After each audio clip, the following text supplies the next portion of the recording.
First tonight at 6, a big story brings us to the state capitol. That's where the State Board of Education passed a new rule and heard from Tulsa Public Schools. As 2 News Oklahoma's Samson Tamijani reports, the state superintendent also answered to several controversies he's involved in.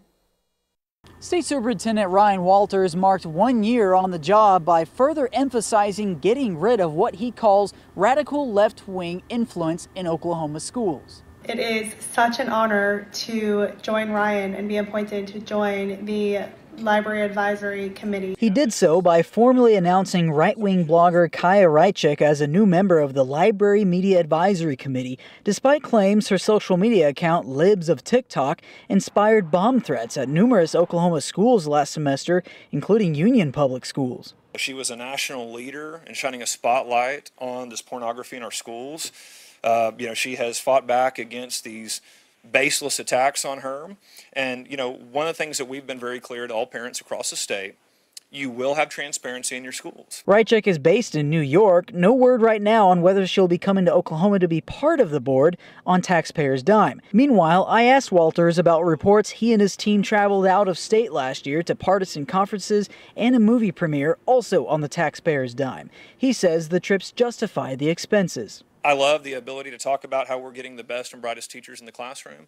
I love telling the story of how we're getting away from woke ideology and we're focusing on the basics.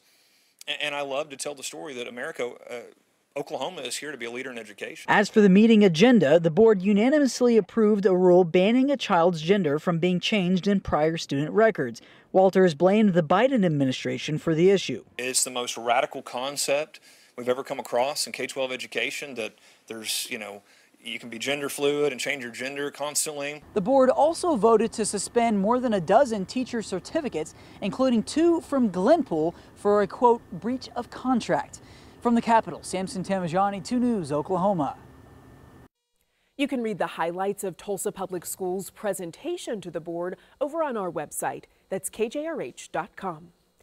And Superintendent Walters says 9 teachers have themselves to blame after reports that they'll have to pay back up to $50,000 in wrongly paid teacher bonuses. That story first reported in the Oklahoma Watch. Today, Walters says the mix-up isn't his department's problem. This is exactly why we put in place clawback measures, because if any individual lied throughout the process, did not agree to follow the stipulations in the contract that they signed, we have been very clear from up front, we will claw back those dollars. So what you saw is our accountability system work.